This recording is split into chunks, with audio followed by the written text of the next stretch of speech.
Welcome to the Big Change the Film interview series, and my name is Jason Cohen. I personally have lost over 120 pounds, and every week I chat with inspiring individuals who've also lost significant amounts of weight, hear their stories, and pass along some of that inspiration to others. Including today's guest and myself, the total pounds lost is now up to 12,737 pounds. If you've been enjoying this interview series, there's a couple ways that you can help support it. Number one is free, and that's by rating us on iTunes. That helps others to find out about what I'm doing, to increase visibility, and I really appreciate those reviews. The second way is that I do sell t-shirts through the website, bigchangethefilm.com, and 100% of the profits from those t-shirt sales go directly into the film and the interview series production. This week's guest is Jennifer Niles, who lives in Tonga. Jennifer told me that she started gaining weight in third grade, and by the time she was in her 20s, that 95% of her caloric intake came from either alcohol or fast food. Jennifer ended up finding yoga, a vegetarian lifestyle, later a vegan and plant-based lifestyle. She's lost 100 pounds. She's realized her dream of living on an island in the middle of the Pacific, and we have a great conversation about her journey. Thanks so much for watching, and I appreciate it. Have a great day. I'm here with Jennifer Niles. I got connected. I reached out to her after I saw her article on Forks Over Knives. She's lost a bit of weight. So Jennifer, first off, thanks for taking the time to chat with me. Maybe we could just start off with how much weight you've lost and a little bit about yourself. Hi, Jason. Thanks for having me. I'm Jennifer, and I've lost a little over 100 pounds now through a plant-based diet and a consistent yoga practice. And I've been able to keep it off for the past going on 8 years now. Wow, congratulations. That's huge. So take me back. You lost 100 pounds. Where did it come from? Where did it all kind of start for you? Was it something that you struggled with for most of your life, or was it something that came on later in life? I was always a little overweight as a child. Like I would say, like around the third grade, 9 years old, I started to, put on the weight. So I did struggle from that point forward. But then I think when I was around 21, 22, 23, like that's when I really started to kind of pack it on, and I got to my heaviest point, which is around 270 pounds. But I did struggle with it as a child for a good majority of my childhood. Wow. And then whenever you look back, what were your eating habits like whenever you were growing up, whenever you were a kid? Oh God, I just ate like whatever I wanted, like whenever I wanted. I lived on like cold cut sandwiches. Like I would probably eat like four a day. Um, Chips, like ice cream, cookies, like just junk food galore. And plus I'm almost half Italian, so like a ton of pizza and bread and pasta and just like everything that's bad for you. And I would just, yeah, and I was never really taught growing up like what healthy food was. And so like I don't think I ever consumed fruits or vegetables. Like I just ate like a bunch of like processed, filler food. And that's definitely what contributed to me getting to where I was. Wow. And then I know you said in your 20s you kind of started to pack it on. Was there anything that changed significantly for you? Did you change your eating habits? Did you change your lifestyle? What happened in that time frame when you look back now that you think kind of contributed to that? I think there were several factors. The main thing for me is that I had like a lot of like I had like toxic relationships and a toxic environment that I was trying to work my way out of. And I found alcohol, and alcohol was like the best thing that ever happened to me at the time because I was able to like drown my sorrows and just forget like, oh, this sucks, that sucks about my life. And I just drank constantly. And then after I would drink, I would, go to a fast food restaurant in the middle of the night and repeat this process like basically every night of the week for like almost a decade probably. And that's what definitely got me to my heaviest point was just the constant partying, the constant like eating crap food and just drinking like it was like my second job.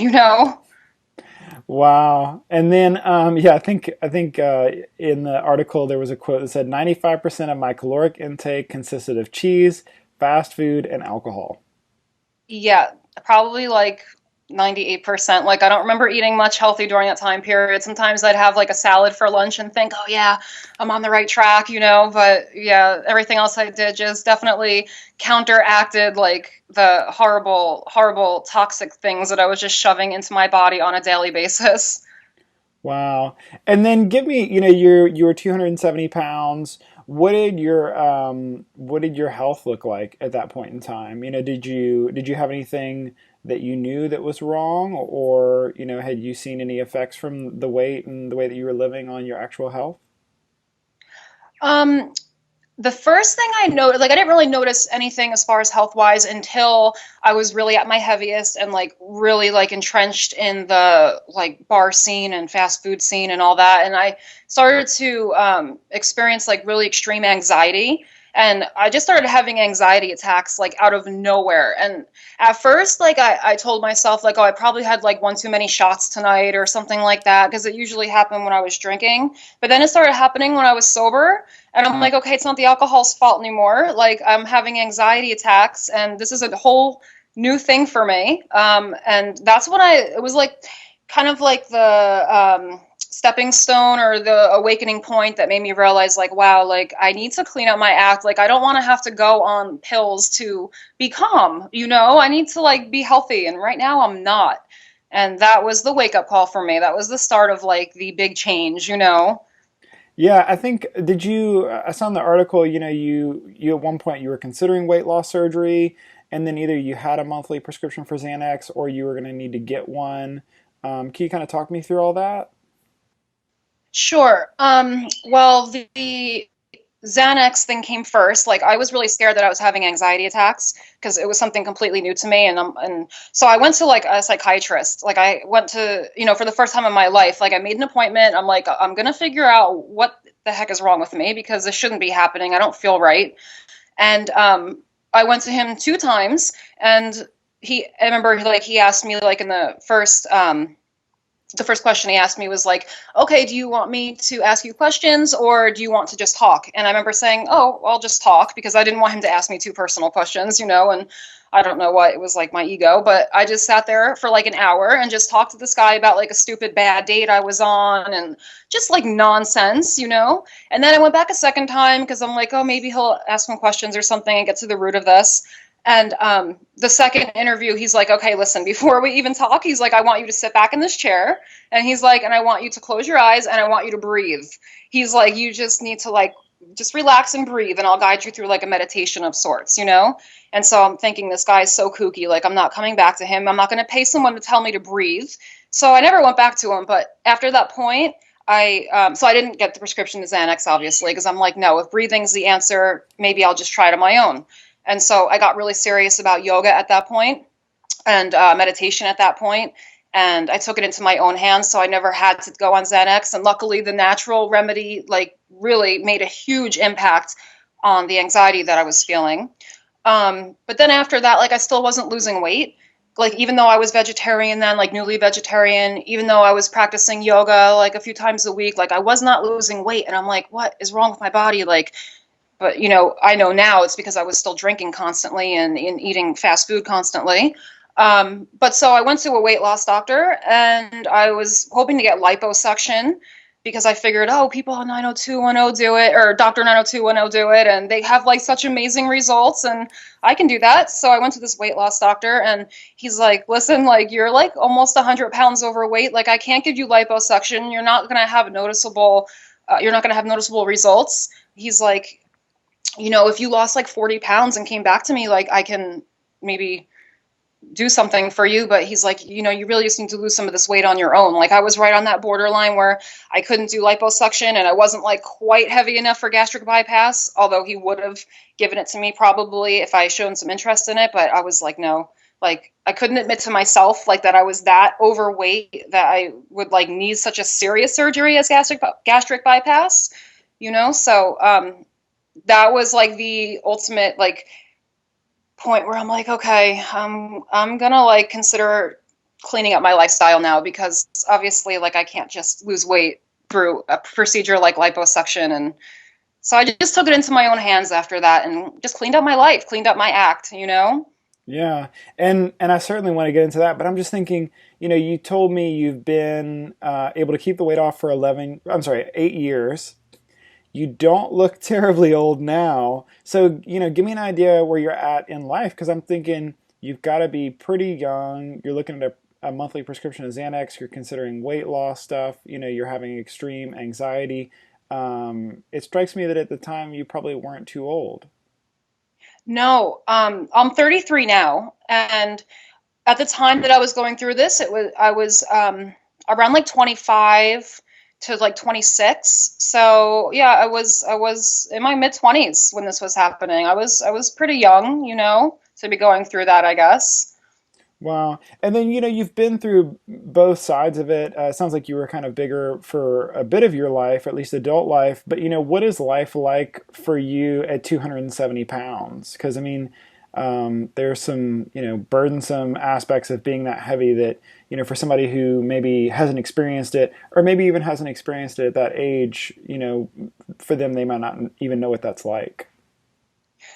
Um, I'm kind of like an oddity with that because I was like so overweight. Like I was like almost morbidly obese, I think. And but it didn't really like affect me in the way that it affects a lot of people. Like I still had a very like active social life, and I still like dated a lot, and like it wasn't it wasn't this like horrible thing, except the way that it really impacted me was like how I felt about myself, and like I just was not comfortable in my own skin and my own body, and I always like was conscious of the fact that like God, I'm like so fat, like look at me, and I wasn't comfortable, but like somehow I didn't like allow myself to dwell on it. Maybe if I did dwell on it, maybe I would have made a change sooner, but I was kind of like in denial about it. Like there's no way I can be that big. Like, you know, I wasn't suffering in my personal life like as a result of my weight. So I think I'm probably a little rare in that case. Yeah. Well, so, where did you have a rock bottom moment? Did you have kind of a transitional time? Because, obviously you've come a far away from where you were at. So what did that look like for you in terms of turning things around for yourself? Definitely my rock bottom, and let me go long story short. Like, I had extremely toxic relationships with some people who I couldn't, like, they were just like entrenched in my life. And it was really, really bringing me down in a way that I wasn't even conscious of. And that reached like a boiling point eventually. And it's like I woke up one day and I'm like, wow, like the reason I'm like abusing myself with alcohol and food is because these relationships like are dragging me down. Like it was so toxic. And I got to a point where I'm like, okay, I need to take my power into my own hands. I need to take my life back into my own hands. And I'm no longer willing to allow dysfunctional people to dictate how I live my life, and the decisions that I make and the habits that I have. I'm not no longer using that as an excuse to like kill myself, slowly. And so when I got rid of these toxic relationships, like it was the point in my life where I'm just like, wow, okay, I no longer have this like burden. I have no longer have this like reason to keep doing this, to keep acting this way and living my life this way. And I was like liberated. I was like, oh my God, like if you've ever had to cut someone toxic out of your life, like you probably know what I'm talking about. Like it is such a liberating feeling. And that right there, like being able to have the strength inside of me to do that is what is like the exact moment. Like I swear to you, I woke up the next day and I'm like, no more drinking, no more eating pizza, no more fast food. And I changed my entire life. Like, but that was the point where I had to do it to move forward, Wow, yeah. And then I'm just thinking, you told me you're drinking a ton of alcohol, you're eating fast food, you're eating a ton of cheese. Your palate is, calibrated for that level of pleasure, for expecting every meal to be kind of an explosion of fireworks in your mouth. So, Right. how did you kind of work through that? And how did you work towards, making the salad not the exception, but more the rule, and not having 4 turkey sandwiches a day? What did that look like for you in terms of changing your relationship with food? Well, luckily, I was really like doing a lot of yoga when I decided to make this change, and the yoga helped me to realize like what felt good and versus like what didn't feel good. Like what I was starting to realize like, oh, when I eat like pizza, like I feel bloated, I feel weighed down. Yeah, it might taste delicious, but I feel like crap after I eat it. If I eat McDonald's at 3 in the morning, like I'm not really feeling good. And that was like a gradual change that was happening before I made the big change. And then when I made the big change, I was already at a point where I was more in touch with my body. And so it wasn't so hard for me to, accept my new diet, my new healthy diet. It was actually like kind of easy because I had been like taking baby steps toward that point for a while, like several months probably. And yeah, so it wasn't really a hard transition for me in terms of like missing the pizza, missing the alcohol, missing all the good, carb heavy food, whatever. Like, and plus I had like really strong willpower. Like my willpower, even if I did miss it, made me say to myself, like, no, I don't miss it. Like I'm going to eat healthy. Like it's worth the end goal. And I just powered through like any challenges I had, and I never gave up.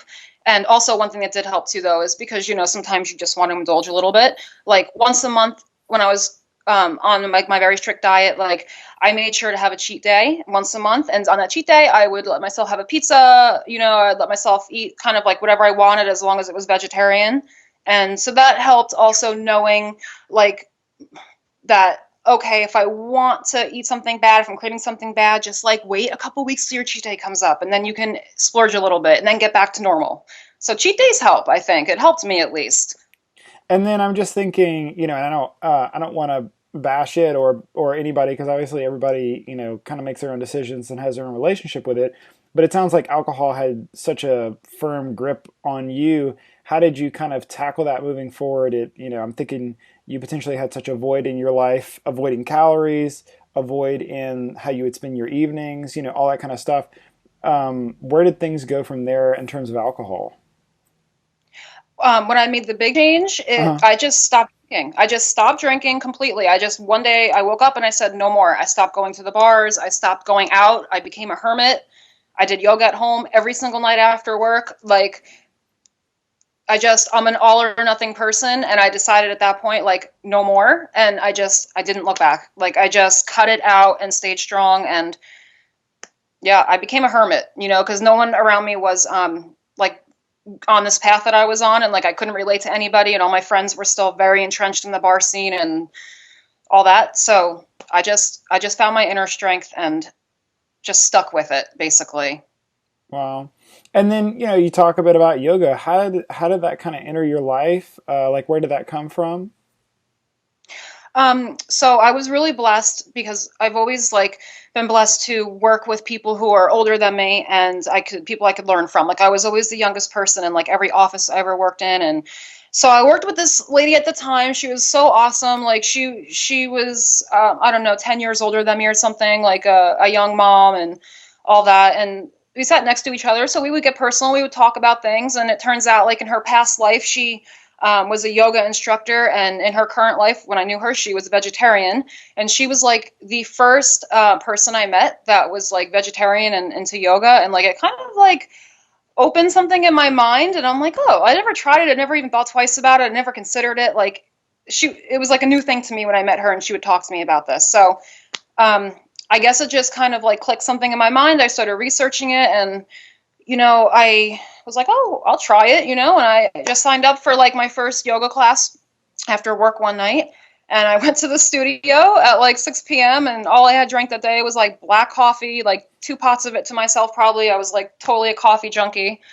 And I went to yoga class and I almost dehydrated and passed out in front of everybody. Like it was so humiliating.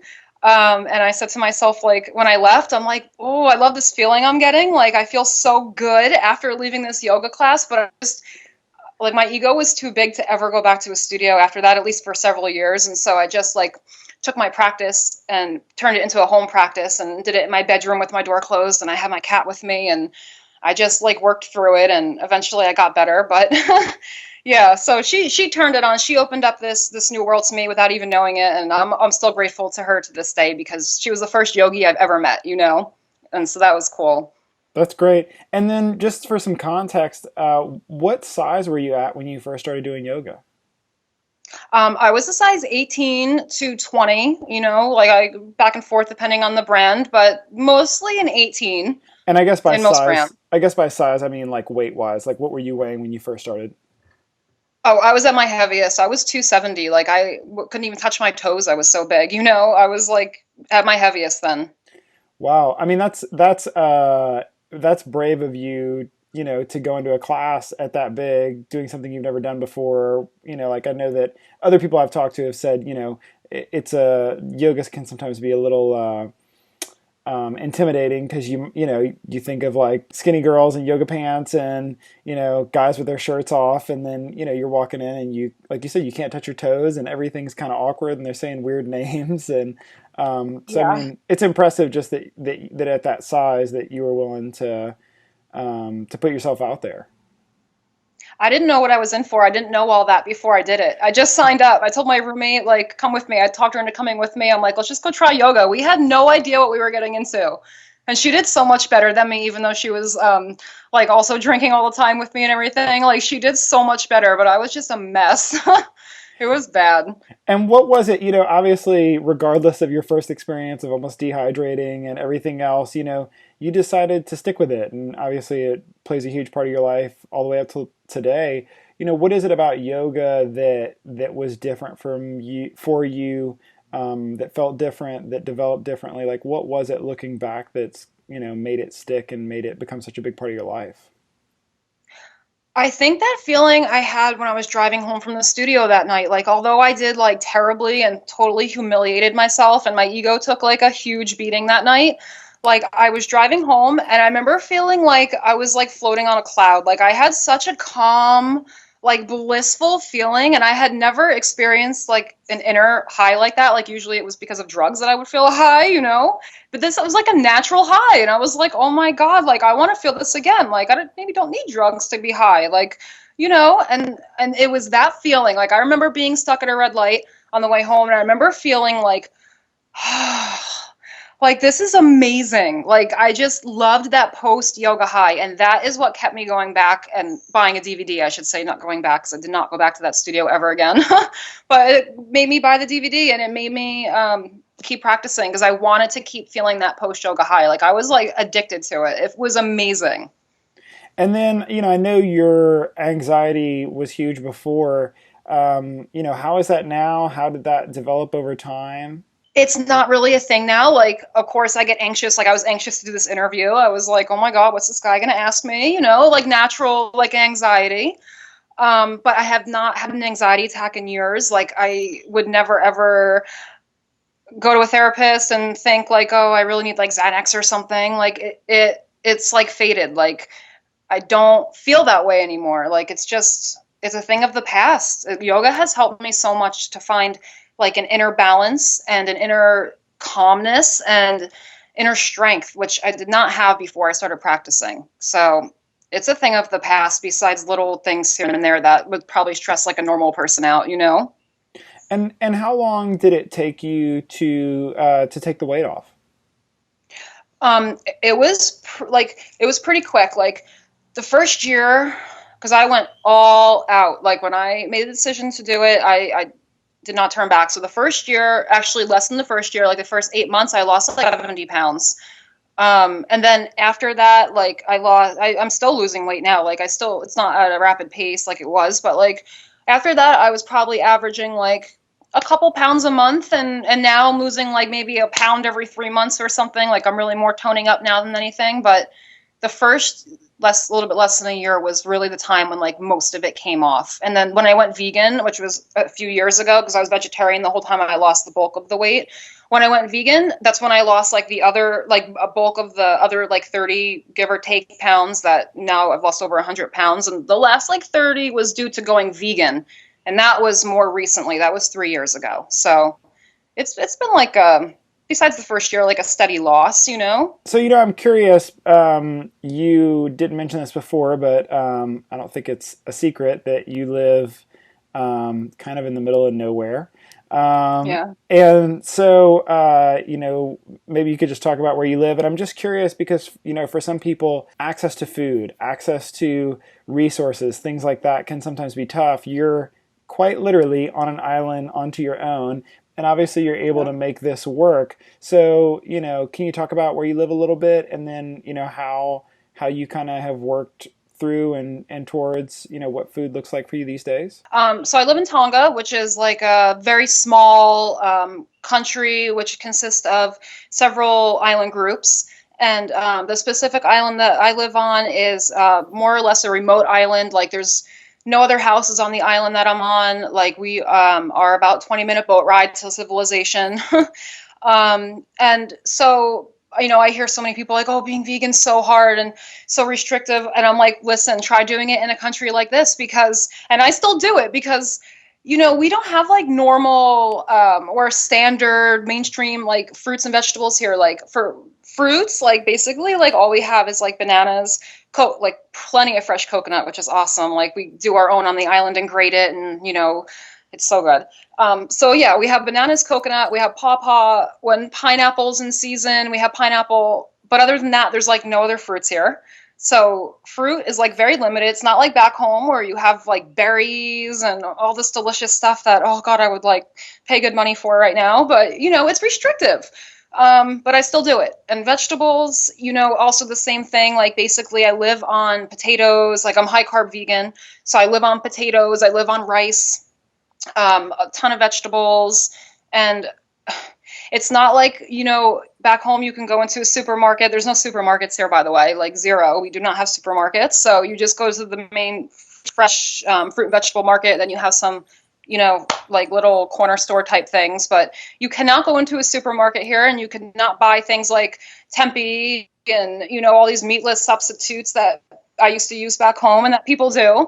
Like it is completely plant-based. It is completely like whole foods, like, and it can get repetitive, but you get creative. Like I've actually learned how to cook living here because I haven't had a choice. Like if I didn't learn how to cook, we wouldn't be eating healthy. And that's really important to me to eat healthy. So I became extremely creative in the kitchen, and now I just love to cook. Like it's my favorite hobby besides yoga. And, yeah, so if you think it's hard to be vegan back home, no, it is hard to be vegan here. So you have no excuses. You have to just do it. You just have to do it. You have so many options. Yeah, I never, a food desert's one thing, but a food island desert's a whole other thing altogether. Yeah. So, looking back on this journey, I'm just thinking you've gone from anxiety-ridden, more or less alcoholic to a vegan, living in Tonga, doing yoga. Like life could not look more different for you. What has surprised you about this journey when you look in the rearview mirror? That's a good question.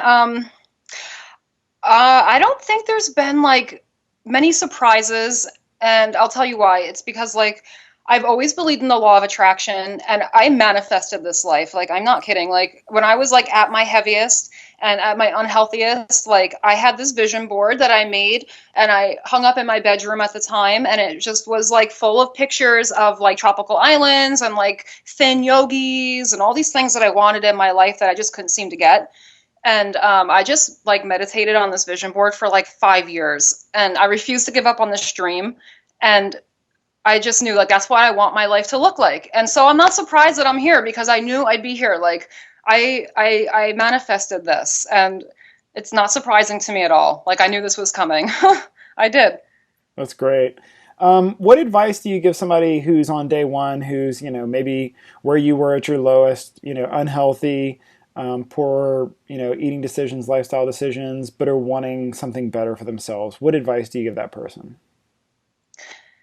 I would say that you really, really like have to find your inner strength, because no change is possible if you don't want it bad enough. And if you want it bad enough, you can do anything in your power. If you want that change, like you can make it happen. You're capable of it 1,000,000%. So if you are saying like, oh, I can't do what you did, I have this obstacle, that obstacle. Like, no, that's just an obstacle up here in your mind, and you have to let that go. And you have to just want it bad enough and follow through on it bad enough, and it will happen. Just start somewhere, start small. Like I started as a vegetarian who still was living on pizza and living on alcohol and maybe doing yoga once or twice a week on the nights that I didn't go to the bar. And then I would drink after, like in my apartment with my roommate, like I would still drink after the yoga, but I started somewhere. And like the magic started to work itself on me. And eventually, like, I started to change inside. And so if you can just like start somewhere, like even if you're just eating like one vegetarian, or I would say vegan because I know better now, vegan meal like per day, per week, whatever, like start somewhere and just let it be gradual. And if you're all or nothing, then even better, because then you just can say, I'm going to do this and just go for it. But most people, you need to take baby steps. And so just start somewhere. Start little, start small, and eventually the change will happen. But you have to be focused and be dedicated in order to get results. And you cannot let people deter you. You cannot let like your ego deter you. Like you just have to stay motivated to change. And it's possible. Everyone can do it if they want to. Yeah, to quote something you said, the answer is simple. Intentions are useless unless they are powered by action. Right. Yeah, you can't think it would happen. You have to do it. You have to put it into action. You have to work on it. And then if you could go back in time and have a conversation with yourself whenever you were at 270 pounds, you were drinking all the time, and you could offer some kind words or some encouragement to that person, what would you say?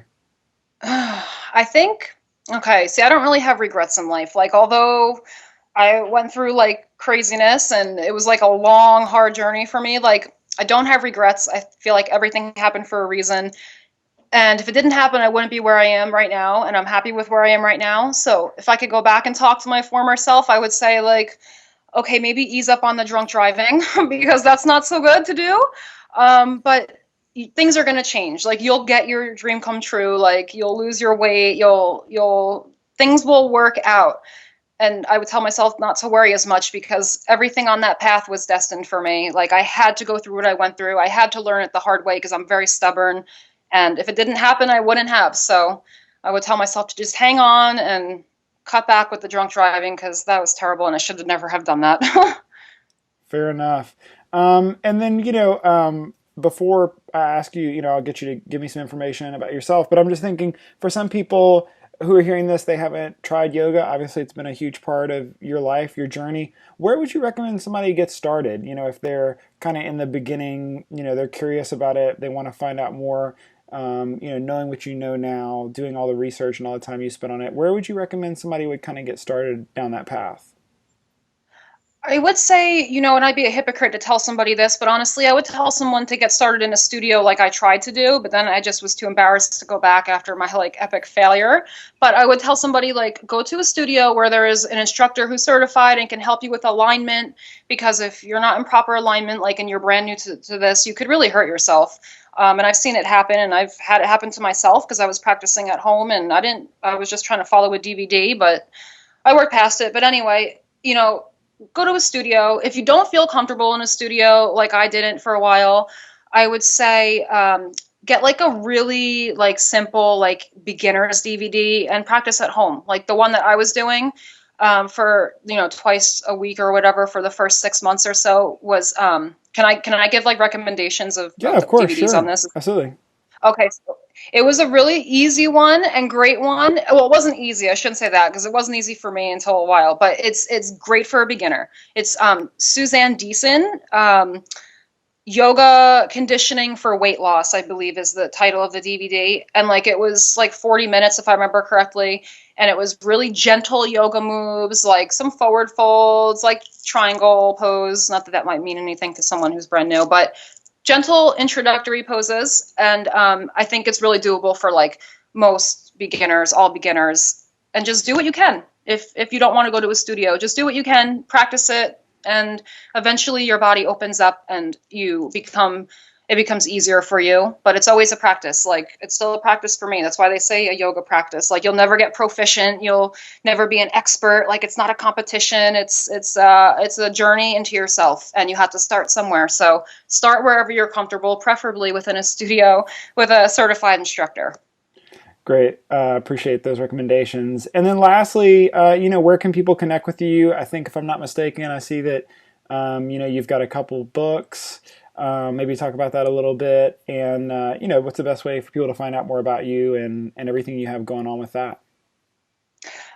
So I'm on Facebook under Jennifer Niles author, and Instagram under, I think, the same handle, or Jennifer B. Niles, but there's a link to my Instagram on my Facebook. I'm really bad at social media. Like, I should post way more often than I do, and I intend to. I just am like working on so many different projects right now at once that I kind of get like sidetracked. But yes, Facebook and Instagram. But if you want to talk to me, email's the best way, because I check email constantly and I correspond with people through email way more than I do social media. But I do promise to get better on social media one day. And the books, I have a book called My Yoga Transformation, which is basically about my yoga transformation and everything that led up to that point and what happened at that point and after that point. And it's my memoir, more or less. And then I have 2 vegan cookbooks that I was inspired to create because I live here in the middle of nowhere where, as you know now, that there's not like a good variety or selection of food. And so I've had to get really creative, and I'm really proud of my recipes because I think they're delicious and I never get bored. So if you want some like easy vegan options, like check out my cookbooks, and feel free to email me or find me on social media. Like, I'm here. Great. And if somebody's interested in one of your books, what's the best way for them to get that? Everything's on Amazon. So there are links to my books on my website, and you can just click on them or search for them on Amazon. But everything's on Amazon. Great. Awesome. Well, Jennifer, congratulations on everything. Sounds like you have a wonderful life out in Tonga, and I look forward to keeping up with you, and I appreciate the time. Thank you so much. This was awesome, and I'm really excited about what you're doing. I can't wait to see the documentary when it's all done. Thanks. Well, have a great day.